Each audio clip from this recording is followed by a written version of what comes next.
Money Talk. I'm here with Phil Bloyd as he walks us through the 10 mistakes, top 10, because there's more than 10 I learned, that you can make with your IRAs.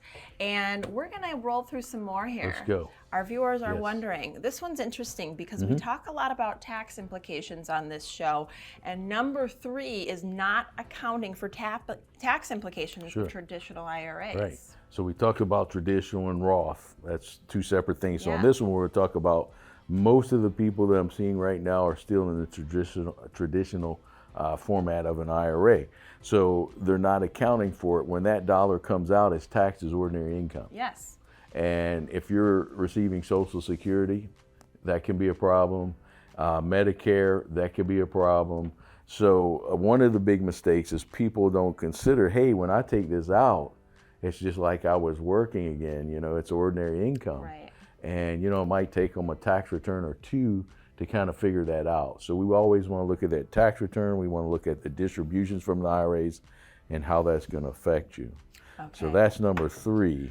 And number 4 is talking about converting to a Roth IRA and not considering, this is something that Phil talks a lot about these conversions, not considering the full advantages of making that conversion. Sure. Well, Jess, we've been doing a lot of those in the last couple of years. Yeah. Just because the market part of our investments are down, so maybe it's a good time to convert them over before they go back up.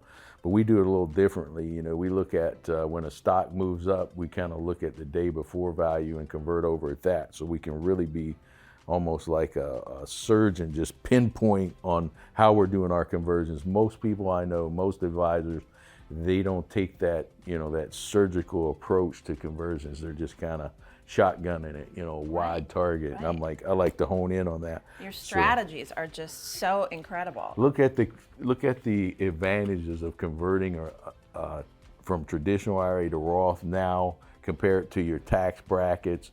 We're in lower brackets through tax year 2025. We always talk about that. So you've got a couple of really good things going your way for conversions right now. 1, the equities part of your portfolio is probably down. 2, you've got lower taxes for this tax year, 2024 and 2025. So mistake 4, make sure you get a plan. Don't wait too long. That's right.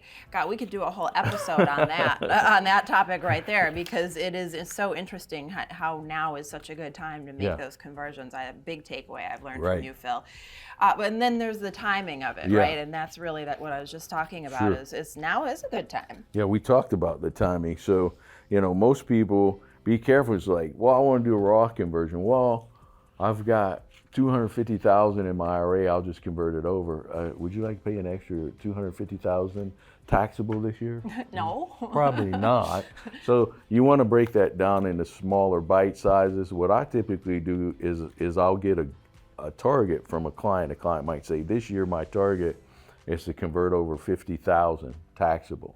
And I'm like, okay, let's look at your tax return to make sure that's okay and we're all good with it. Right. How much we're going to pay in taxes. Where are the tax dollars coming from to pay the taxes? I prefer them to be outside the IRA. Okay, it's more efficient that way. Yeah. So then we have this all locked down and the target's 50. Then I'll dial down and say, okay, this stock here, there's 8,000 in it. It went up this morning by 10%. So we're going to convert it and get yesterday's price for taxes. You know, so I'll pinpoint even further, knowing that I have a target for 50 that year. So over the course of the year, depending on what stocks we hold, I'll decide which ones we want to convert over to hit that 50. It's like chess. I can just see you in the office there. I love You it. want to be precise. You don't want to just shotgun this, because the value of those stocks 10 years from now, I had one guy come in, he's like, well, you know, this one actually went back down. I said, yeah, they can go back down, but you're in retirement, we're looking at 10-year spans. We're not looking at 10 minutes or 1 year, okay? That's right. Long term. When we come back from break, I'm going to leave us a little time on our next segment, cushion this one, because using the wrong investment strategy for the distribution phase is mistake number 6. I feel like we're going to want to talk about that for a little while when we come back here on Lowcountry Money Talk.